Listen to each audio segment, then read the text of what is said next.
Shalom à tous, peuple de Dieu. Shalom à vous tous qui êtes en train de nous suivre de loin. Partout vous pouvez vous trouver en ce moment. Nous vous saluons dans le précieux nom de Jésus-Christ. Nous nous retrouvons encore une fois pour ces enseignements que nous sommes en train de suivre à l'école de Gamaliel. Je bénis Dieu parce que plusieurs sont bénis au travers de ce qui est en train d'être dit ici en ces lieux. Et je bénis l'Éternel pour les soutiens que certains sont en train d'apporter à cette vision.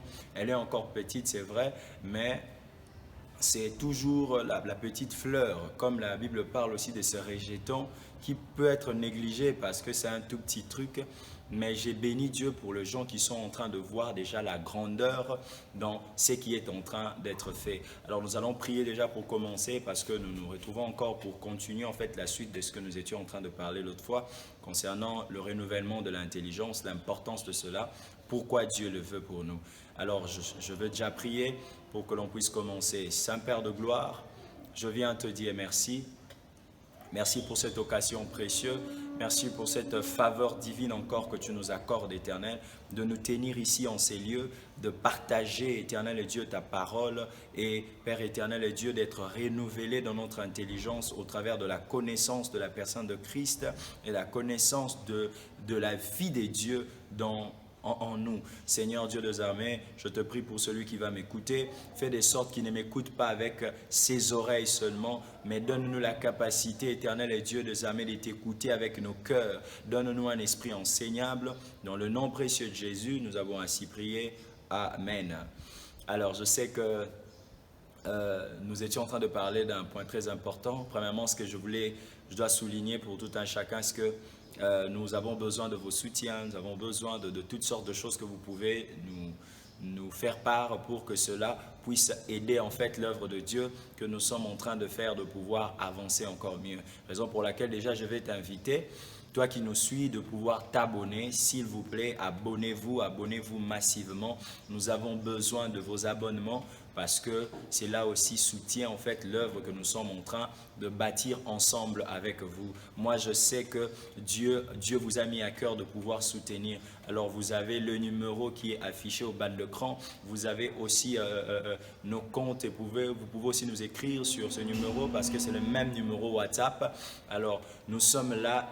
Nous attendons votre soutien de tout cœur et que Dieu déjà bénisse ceux qui sont en train de le faire parce que cela nous soutient énormément. Alors, nous sommes en train de parler d'un sujet important, très très important je dirais, parce que c'est ça qui fait en fait la base de la vie chrétienne. Lorsque l'on reçoit Jésus, comme j'étais en train de le dire l'autre fois, il y a une logique que le Seigneur cherche à pouvoir mettre dans notre tête. Et c'est au travers de cette logique que nous jugeons en fait toute chose, tout raisonnement. Je crois que vous connaissez même ce passage qui parle du fait que nous ramenons toute pensée captive à l'obéissance de Christ.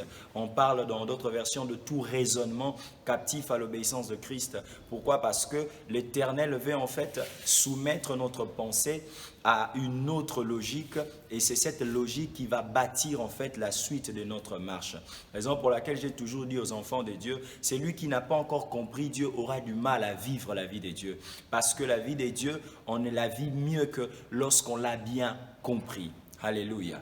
Alors, nous allons lire deux passages importants qui vont nous aider aujourd'hui à pouvoir mieux avancer dans ce que nous sommes en train de parler pendant ce temps et je crois que ça va aider la vie de quelqu'un et quelqu'un sera boosté dans sa foi aussi. Alors nous lisons Éphésiens chapitre 3 le verset 17 et nous allons aussi lire Colossiens chapitre 3 le verset 16. Je crois que ce ne sont pas des versets à pouvoir avoir du mal à retenir parce qu'ils sont presque pareils. Éphésiens 3 17, Colossiens 3 16. Alors je lis ces deux versets et ça va nous amener dans notre enseignement d'aujourd'hui. Éphésiens chapitre 3 verset 16, la Bible dit « En sorte que Christ habite dans vos cœurs par la foi ». Je reprends cette phrase parce qu'il y a des détails à souligner ici. « En sorte que Christ habite dans vos cœurs par la foi, afin qu'étant enraciné et fondé dans l'amour », je crois que je peux m'arrêter là. Je prends Colossiens chapitre 3, le verset 16. La Bible dit que la parole de Christ habite parmi vous abondamment. Instruisez-vous et exhortez-vous les uns les autres en toute sagesse, Je crois que je n'ai pas fini tout le verset, mais je voulais juste qu'on puisse avoir l'idée générale de qu'est-ce que nous voulons en fait donc détailler aujourd'hui. Alors, nous sommes en train de parler du renouvellement de l'intelligence. Quelle est son importance, quelle est sa valeur? L'autre fois, j'ai donc expliqué en disant que ce n'est que lorsque Dieu donc instaure en fait sa logique, c'est par là que nous commençons parfois à comprendre certaines voies de Dieu. Raison pour laquelle tu vas voir, il y a certains messages, tu reçois, tu ne comprends pas. Malgré que tu as compris, non, j'ai vu le rouge, j'ai vu ça, j'ai vu ceci, cela, mais l'explication, tu n'as pas en fait compris le message caché derrière les images que tu as vues ou les images que tu as identifiées dans tes rêves ou dans le message, dans les visions que tu reçois. Alors, comme je disais, on est au début, vraiment on va parler de beaucoup trop de points dans cette école de Gamaliel. Alors, le point le plus important pour que ça nous amène en fait à bien avancer, c'est d'abord de saisir c'est quoi la valeur du renouvellement de l'intelligence. Alors le verset que nous venons de lire précise des choses très importantes. La Bible dit « en sorte que Christ habite dans vos cœurs par la foi ». Pourquoi on a précisé? On dit « il habite dans nos cœurs, mais par la foi ». Ça veut dire ceci. Premièrement, déjà, nous avons parlé de ça en disant que de la même manière aussi que la foi vient de ce qu'on entend, ça veut dire le renouvellement de l'intelligence joue un rôle très important dans la foi de quelqu'un. Parce que je ne peux pas croire en quelqu'un que je n'ai pas entendu. D'accord? Parce que la Bible précise que la foi, elle vient de ce qu'on entend. Je ne peux pas baser ma foi sur quelqu'un que je n'ai pas entendu ou bien sur quelqu'un que je n'ai pas entendu les paroles sortant de son cœur. Mais maintenant, ici, on précise tout en disant ceci. Lorsque Christ habite dans vos cœurs, il habite par la foi. Mais j'aime bien le début de ce passage. Le début dit ceci, en sorte que Christ habite dans vos cœurs. Ça veut dire ceci, on est en train de vous préciser, parce qu'il y a des choses qui sont venues avant. Maintenant, on vous dit, si vous faites ça, dans le chemin que vous faites, sachez-le bien que c'est la méthode, de sorte que lorsque vous allez de ce que tu fais, de sorte que telle chose arrive dans ta vie. Ça veut dire, à chaque fois qu'on reçoit la connaissance de Dieu, à chaque fois que l'on est bâti dans la parole du Seigneur, cela nous donne la possibilité de voir Christ donc Christ habiter dans nos vies. On ne peut jamais parler de Christ habiter dans nos vies lorsque la personne ne veut pas en fait recevoir la parole, recevoir le renouvellement de l'intelligence, comme je l'ai dit, qui n'est autre que le fait que Dieu nous donne donc sa logique, sa philosophie, sa pensée, sa mentalité. Parce que j'avais précisé en disant l'autre verset qui parle, le verset de 2 Corinthiens chapitre 5, le verset 17, si je ne me trompe pas, là où la Bible est en train de parler que quand quelqu'un est en Christ, il est devenu une nouvelle créature. On dit bien que les choses anciennes, on a dit les, donc on n'a pas dit toutes choses anciennes, on dit les choses anciennes. Je vais juste faire une différence. Alors, quand on dit les choses anciennes sont passées, mais toutes choses sont devenues nouvelles, la précision dans ces versets, c'est quoi? On n'a pas utilisé toutes choses anciennes sont passées parce qu'on sait que quand on parle de choses anciennes qui sont passées, premièrement, ce sont des choses qui avaient pris part dans ton esprit. D'accord? Des choses qui ont pris part en fait dans la dimension de ton esprit. Le fait que tu avais une nature qui était mauvaise. Le fait que tu avais ceci, cela. Toutes ces choses sont parties parce que ton esprit était affecté par ce qu'on appelle le péché originel. Quand je parle du péché originel, je fais allusion au péché d'Adam, d'accord? Parce que nous avons ce qu'on appelle le péché originel, ce qui veut dire c'est ce qui a donné naissance à tous les autres péchés. J'espère que quelqu'un m'est saisi. Alors, quand maintenant la Bible dit que les choses anciennes sont passées, c'est une façon en fait de Dieu de pouvoir préciser ceci. En fait, ce qui est passé, c'est quoi? Ce sont les choses que tu avais reçues, en fait, qui ont affecté ton esprit. Maintenant, comme ton esprit, c'est celui qui devient enfant de Dieu, il est renouvelé. Ça veut dire les choses qui étaient en lui sont parties. Mais maintenant, quand on dit les choses, on n'a pas dit toutes choses anciennes, c'est parce que, donc au niveau de l'âme, nous avons encore certaines mentalités mondaines. D'accord? Nous avons encore certaines philosophies qui sont totalement humaines. Nous avons encore certaines façon de faire les choses que nous avons en fait héritées de personnes que nous avons trouvées ici sur terre. C'est pourquoi moi j'ai toujours dit aux gens, lorsque la Bible parle de la vaine manière que nous avons hérité de nos pères, vous devez faire attention. Quand on parle de père, on ne voit pas que mon papa, d'où je suis né biologiquement, non. Mais lorsqu'on parle de père, nous avons le mot Abba. Ça veut dire c'est une source. Or, nous avons plusieurs sources que nous puisons ici sur la terre. Ça veut dire que, donc au-delà d'avoir un père physique, nous avons aussi des sources par lesquelles nous venons nous ravitailler. Ce qui ramène que quand on parle des vaines manières que l'on a reçues de nos pères, on ne fait pas simplement allusion, prophétiquement je voulais dire par la révélation, on ne fait pas simplement allusion au fait que là-bas donc on parlait des pères des Israélites, ça veut dire les anciens du peuple de Dieu. Non, non, non. Mais ici, maintenant, pour nous, la pensée de ce verset veut simplement dire que tout celui qui est Abba, ça veut dire tout celui qui est une source, devient quelque part où nous avons puisé quelque chose. Alors, par là, je veux préciser pour dire que, en comprenant ce verset de cette façon, vous allez comprendre que nous avons plusieurs sources auxquelles nous sommes en train de puiser, en fait, les mentalités. Premièrement, nous avons nos parents, comme on a l'habitude de les dire, parce que c'est là que nous sommes sortis. Deuxièmement, nous avons nos grands frères, les gens de la famille. Nous avons aussi ceux du quartier. Nous avons aussi ceux, je ne sais pas moi, de l'école, les professeurs. En fait, tout ce qui constitue donc une source, la source ou bien des sources que nous sommes en train de puiser. Donc, c'est ce mot-là, Abba. Le mot Abba. Alors, pourquoi j'ai voulu préciser ça? Parce que lorsqu'on dit maintenant que les choses anciennes sont passées, en réalité, c'est ton esprit qui est libéré en fait de toutes ces choses, des condamnations, parce que tout se passe d'abord au niveau de l'esprit. Mais maintenant, le problème, c'est le niveau de l'âme. C'est pourquoi la Bible n'a pas dit toutes choses anciennes sont passées, parce qu'en fait, tu as encore ce qu'on appelle la façon de vivre que tu as reçu ici sur la terre. Comment est-ce que tu l'as reçu? Toi-même, tu sais. Tu as vécu, comme je l'ai expliqué l'autre fois, 15 ans, 20 ans avant de recevoir Jésus. Ainsi, tu avais des mentalités, des philosophies que tu as reçues ici sur la terre. Ce qui ramène que, dans ta façon directement de faire, tu es en fait ce qu'on appelle tributaire de gens. Donc, tu es en fait les résultats des personnes qui t'ont influencé. Les personnes qui t'influencent, ce sont ces gens-là que j'appelle en fait des Abba. Alors, maintenant, lorsque la Bible dit que toutes choses sont devenues nouvelles, quelle est maintenant la pensée dont toutes choses sont devenues nouvelles? La pensée dont toutes choses sont devenues nouvelles, c'est simplement que Dieu cache le fait de dire qu'il y a un plan qui est venu entièrement. Ça veut dire le toute chose, là on parle du salut qui vient entièrement. Elle amène le pardon, la justification, elle amène la délivrance. Le salut donc amène toutes sortes de choses. Le salut t'amène la paix. Le salut t'amène la richesse. Le salut t'amène la bénédiction. Et le salut t'amène en fait toutes sortes de choses. Il t'amène ces choses parce que le plan que Dieu fait, Dieu ne peut pas faire un plan qui vient à moitié. D'accord? Alors Dieu ne conçoit pas quelque chose qui doit être à moitié, mais Dieu conçoit toujours des choses qui sont totales. Ça veut dire des choses qui sont complètes. C'est pourquoi on dit toutes choses sont devenues nouvelles. Ça veut dire on veut te faire comprendre qu'il y a un système qui est venu ici. Ce système-là n'a pas besoin de cohabiter avec l'ancien système.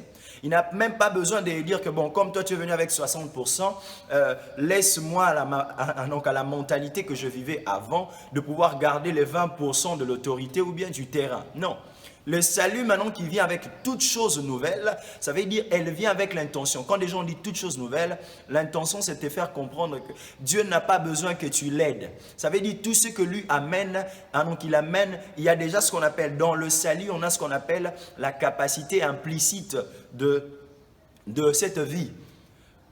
De la même manière que la révélation aussi vient avec cette capacité implicite, parce que c'est la force en fait qui nous pousse en fait à réaliser les choses qui sont venues. Ainsi, quand la Bible parle du salut, le salut apporte tout. C'est pourquoi on dit toutes choses sont devenues nouvelles. Mais maintenant, dans les choses anciennes, l'on ne dit pas toutes choses anciennes, mais on dit les choses anciennes. Donc, on ne donne pas si c'est le tout, donc on ne détermine pas à 100% si c'est le tout. Parce qu'on sait que ce qui a quitté, en fait, c'est le niveau d'abord de ton esprit qui a été libéré. Mais maintenant, le travail maintenant que Dieu a à faire, comme je l'ai dit l'autre fois, c'est maintenant le niveau du corps et le niveau de l'âme. Là où le processus maintenant devient très crucial. Le processus devient très crucial parce que c'est là, dans ces étapes-là, dans ces dimensions de ton être-là, que l'Éternel maintenant a un grand travail à faire. Comme je l'ai dit l'autre fois, l'esprit, comme la Bible, comme Jésus l'a dit lui-même, que l'esprit est disposé. Ça veut dire l'esprit, ton esprit par le Saint-Esprit n'est jamais donc indisponible pour les choses divines. Il est prêt à accomplir la volonté de Dieu. Mais le problème, c'est la mentalité. Le problème, c'est quel est en fait ce qui se passe dans ton intelligence. Raison pour laquelle ici on dit, il est en train de préciser des choses importantes. Paul précise en disant ceci, cela, maintenant il dit, de sorte que Christ habite dans vos cœurs. Ça veut dire, si nous sommes renouvelés dans notre intelligence, en fait nous avons donc ce système qui vient s'installer, ce nouveau système qui vient s'installer avec l'intention de nous amener à la réussite dans la marche que nous faisons avec Dieu. C'est pourquoi le plus grand processus, le plus grand travail que Dieu a à faire dans l'homme, c'est d'abord le renouvellement de l'intelligence. Parce que le renouvellement de l'intelligence, d'un côté, c'est quoi? C'est comme l'apôtre le dit. Donc il parle de « Je prie Dieu de sorte que Dieu illumine les yeux de vos cœurs ». Ça veut dire la connaissance vient illuminer en fait mon esprit sur quels sont les avantages que j'ai reçus dans le salut que Dieu m'a donné. C'est en fait ça l'idée de ce verset. Lorsque l'apôtre Paul, donc on parle dans le livre de Éphésiens, quand il dit « Je prie Dieu », parce que vous allez vous rendre compte une chose. Il cite d'abord, c'est dans Éphésiens chapitre 1, le verset 18 bien sûr. Mais avant d'arriver au verset 18, il est en train de préciser certaines choses très importantes. Il démontre en fait quelles sont les bénédictions que l'on a reçues des dieux. Il y en a beaucoup. Il dit que vous êtes bénis dans les lieux célestes. Voici, vous avez été donc appelés avant la fondation du monde. Et tout. Il précise maintenant, il dit, je prie maintenant Dieu que vous puissiez comprendre en fait ce que je viens de vous expliquer. Ça veut dire, lorsque la connaissance vient, elle vient en fait éliminer quelqu'un sur quelle est la volonté de Dieu pour nous. C'est pourquoi on avait pris le verset de Romains chapitre 12, le verset 1er à 2, là où l'apôtre Paul est en train de nous dire que lorsque nous ne nous conformons pas à ce siècle, mais que nous sommes renouvelés dans notre intelligence, la Bible dit c'est par là que nous allons commencer à discerner la volonté de Dieu. Ça veut dire, le renouvellement de l'intelligence est comme une sorte de lumière qui vient dans ton esprit, ou bien dans ton âme, je pourrais dire. Je parlerai plus de l'âme. C'est une lumière qui vient dans ton âme avec l'intention d'éclairer en fait ta vision des choses, d'éclairer ta mentalité, de te faire comprendre en fait que donc c'est comment la façon dont Dieu est en train d'agir où Dieu fonctionne. C'est pourquoi vous voyez, c'est celui qui commence à mieux connaître Dieu qui sait comment agir avec Dieu. C'est pourquoi vous allez comprendre le verset de Daniel qui est en train de dire que ceux du peuple qui connaîtront leur Dieu vont agir avec fermeté. On parle de la connaissance. Ça veut dire celui qui reçoit la connaissance, il atteint donc une dimension où il comprend Dieu autrement et il sait comment est-ce que Dieu opère. C'est pourquoi vous allez comprendre, parce que là je suis en train juste de vous donner quelle est la valeur en fait du renouvellement de l'intelligence. Lorsque vous lisez encore 1 Jean, le chapitre 2, vous commencez, même par le premier verset ou bien vous prenez le verset 12. Vous allez vous rendre compte d'une chose très importante.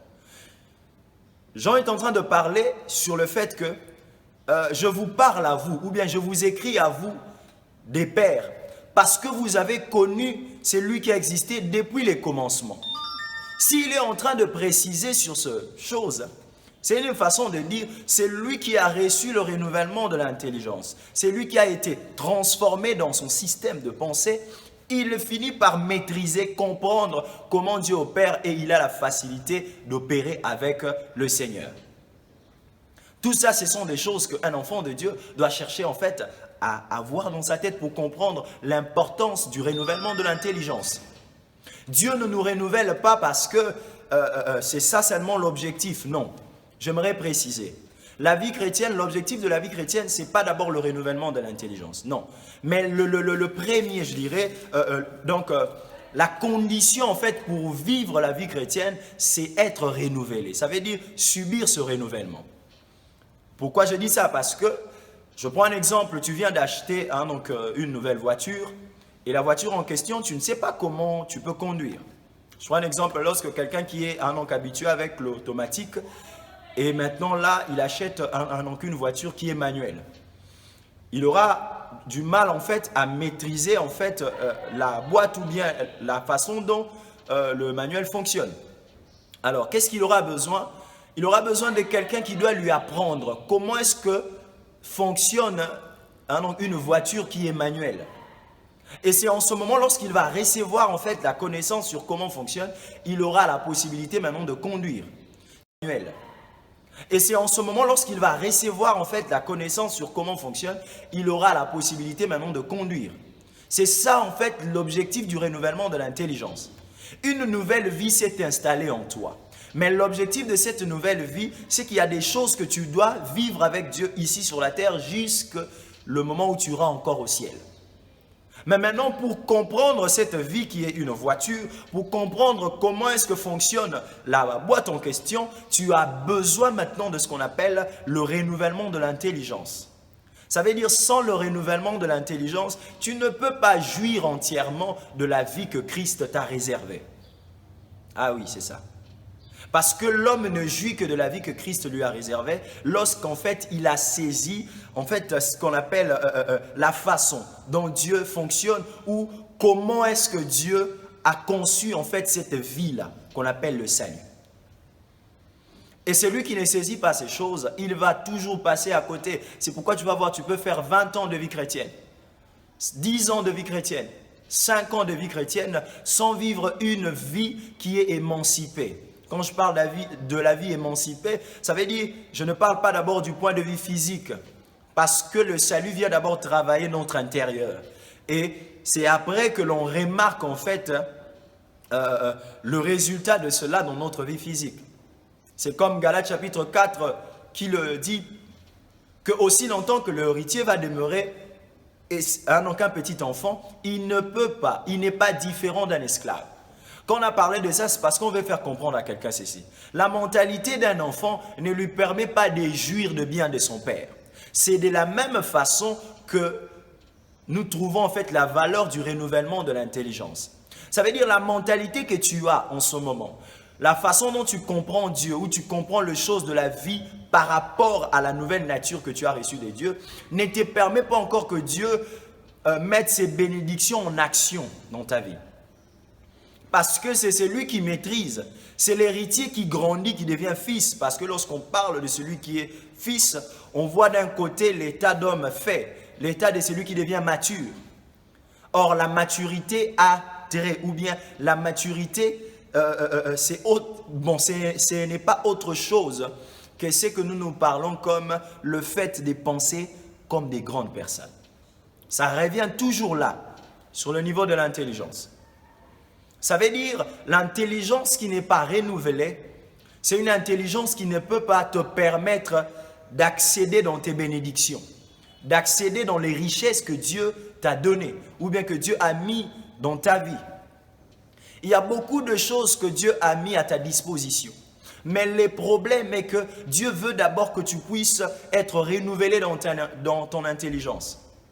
C'est pourquoi vous allez comprendre pourquoi l'apôtre Paul dans Éphésiens, il dit ça. Il dit que je prie que Dieu vous illumine. C'est celui qui est illuminé qui comprend en fait, premièrement, qu'est-ce qu'il a entre ses mains. C'est pourquoi moi j'ai toujours regretté les enfants de Dieu qui prient sans pour autant recevoir en fait la connaissance.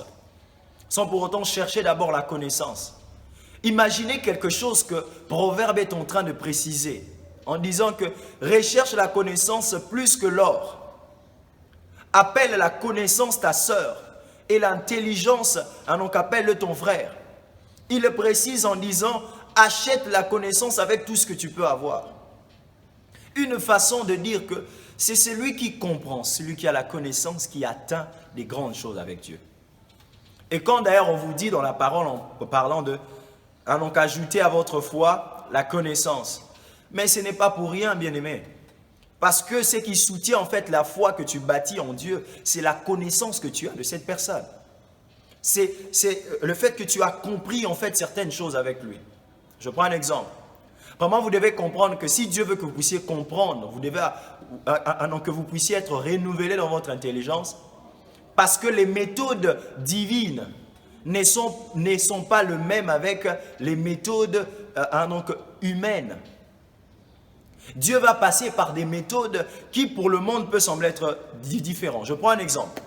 Je prends un exemple déjà pour que vous puissiez comprendre quelle est la valeur du renouvellement de l'intelligence. Lorsque par exemple le monde parle de la souffrance, d'accord? Non, je souffre, j'ai Mikoloyo, les histoires sont un peu compliquées, tout, comme on a l'habitude d'entendre ça. Alors, lorsque la Bible maintenant, celui qui reçoit Jésus maintenant, son langage, lui, ne va pas dire que c'est de la souffrance. Lui, il parlera plutôt des épreuves.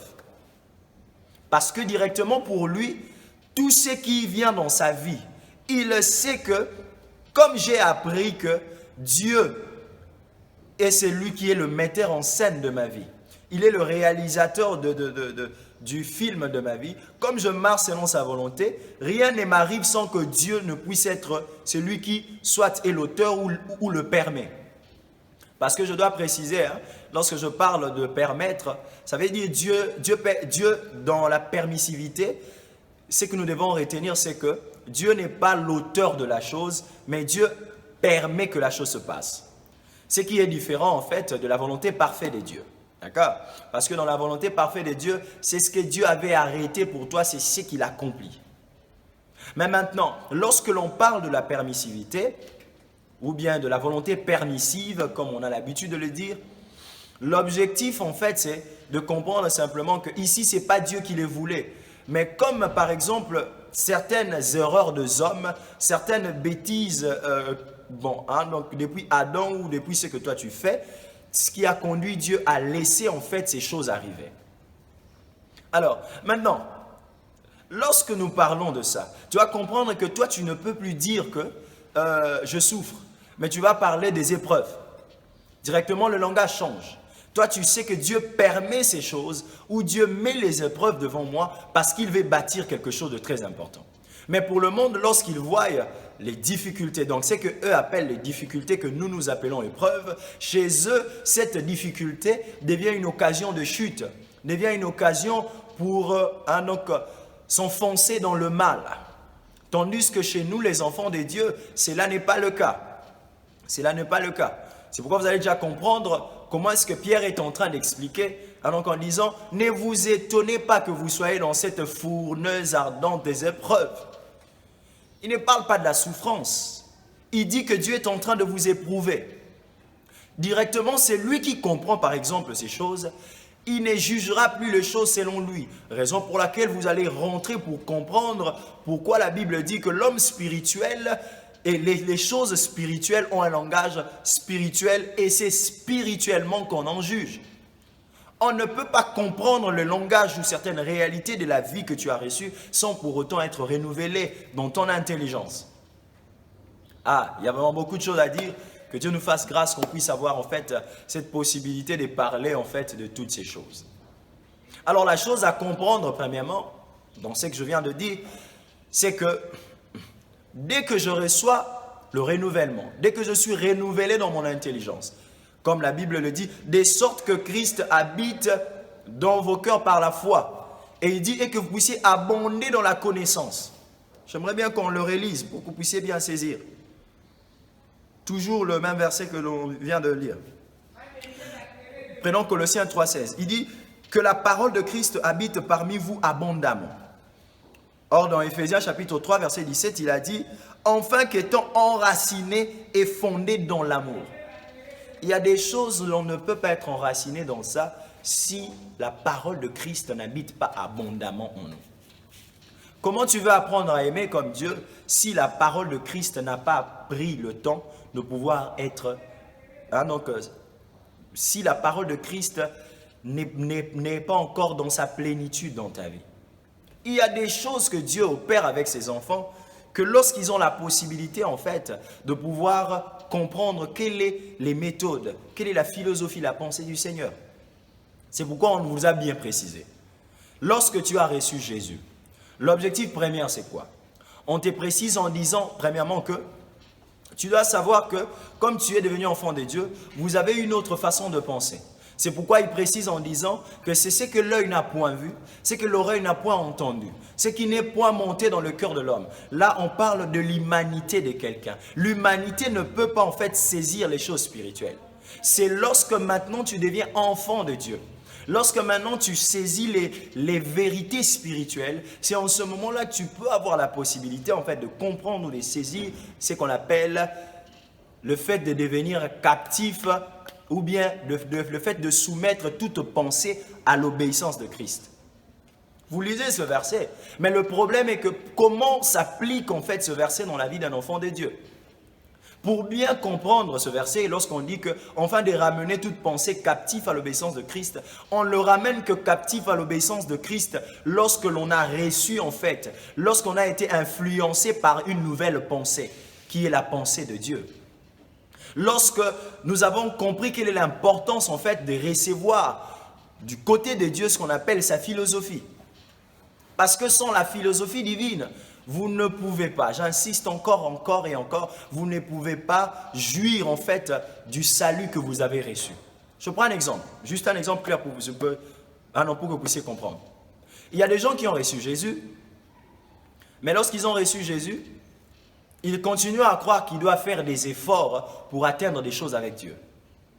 Or, ils sont en train de l'oublier, ou bien parce qu'ils n'ont pas la connaissance de savoir que la vie que tu as reçue ne marche pas par les efforts humains, ce qu'on appelle autrement par les œuvres de la loi. Non. C'est pourquoi vous allez même comprendre. Quand j'ai parlé de Romains hier, et l'autre fois, pardon. Romain est en train de préciser en disant que non, je vous exhorte donc. D'ailleurs, j'aimerais bien préciser une chose dans ça. Lorsqu'on dit « je vous exhorte donc », ça veut dire il est en train de vous dire ceci. Suite à ce que je vous ai dit, voici ce que vous devez faire. C'est pourquoi il dit « je vous exhorte donc ». Parce qu'il s'est rendu compte de ceci. Il y avait des gens qui ont reçu Jésus. Parce que dans l'église de Rome était composée des juifs et des non-juifs.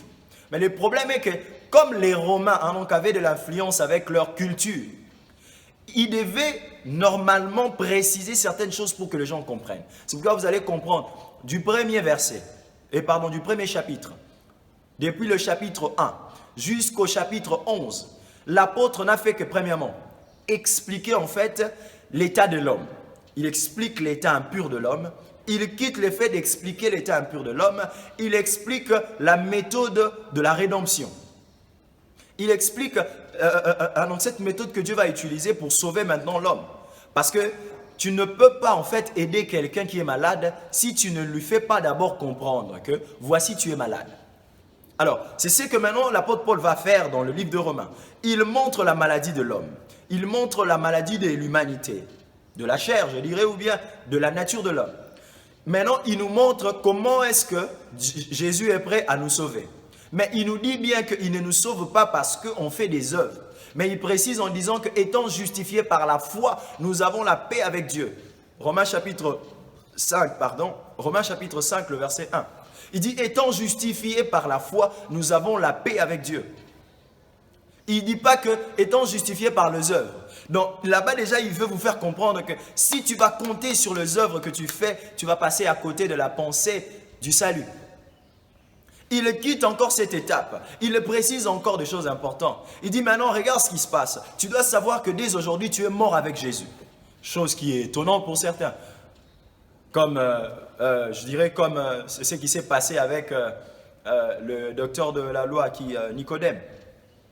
Nicodème qui pose à Jésus la question quand Jésus lui dit « Personne ne peut hériter du royaume s'il est né de nouveau. » Alors pour lui, c'était étonnant. Oh, je dois encore rentrer dans le ventre de ma mère.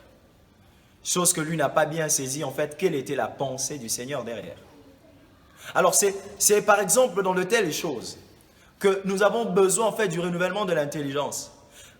L'apôtre Paul, dans Romains, à partir du verset 1 jusqu'à 11, à partir du chapitre 1, jusqu'à 11, il va préciser toutes ces choses parce qu'il a besoin qu'après ça, il va maintenant... donc à travers du verset 12, bien sûr. Bon, partons déjà, je dirais, du chapitre 8, il commence maintenant à vous faire comprendre. Parce que dans le chapitre 8, D'abord, dans le chapitre 7, il t'a expliqué ton problème. Il te dit déjà que tu dois mettre dans ta tête que tu ne peux jamais compter sur ton humanité. Parce que ton humanité est vouée au péché. C'est pourquoi il précise dans Romains chapitre 7, là, vers le dernier verset, je crois le verset 23, il dit ceci, hein, quelque chose de très important. Il dit, par la loi de l'entendement, je suis lié en fait à obéir à Dieu, mais par la loi des œuvres ou bien par la loi de la chair, je suis attaché, prisonnier du péché. Mais maintenant, le chapitre 8, il commence par donner maintenant la solution, c'est quoi? Comme tu ne peux pas compter sur ta chair, voici maintenant la solution. On te dit qu'il n'y a plus de condamnation pour ceux qui sont en Christ.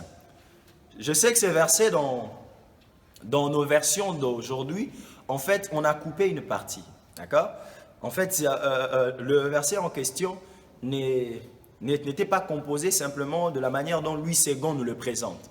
En fait, Louis II a coupé certaines parties qui devaient être les parties intégrantes de ce verset. Ce verset, normalement, était comme ça. Dans les anciennes Bibles, lorsqu'on le lisait, ce verset était comme ça. Il n'y a maintenant donc aucune condamnation pour ceux qui sont en Christ. Entre parenthèses, ceux qui vivent selon la loi de l'esprit et non selon la loi de la chair. Et maintenant, c'est le verset D qui commence à détailler. La loi de l'esprit de vie m'a rendu la vie. D'accord? Donc, en fait, il y a eu une interprétation qui a fait que l'on a, une traduction qui a fait qu'on a enlevé cette partie. Vous allez comprendre par là, on te donne la solution, on te dit que, maintenant, comme tu ne peux plus compter sur toi, comme déjà on t'a donné le salut gratuitement, par la grâce au moyen, par la foi au moyen, par la grâce au moyen de la foi, mais maintenant on te dit, comme tu es là, la vie que tu as reçue, tu dois savoir que tu ne peux plus compter sur toi, mais maintenant on te donne la solution. Le chapitre 8 va commencer à nous décrire maintenant. Comme tu ne peux plus compter à ça, à ça, à ça, voici maintenant, c'est ceux qui marchent selon l'Esprit de Dieu qui sont appelés fils de Dieu. On te dit, c'est l'Esprit qui te témoigne. On te donne maintenant la solution. Maintenant comme tu ne peux plus compter sur toi, compte sur le Saint-Esprit. Vous voyez de telles choses par exemple. C'est lui qui n'est pas renouvelé dans son intelligence.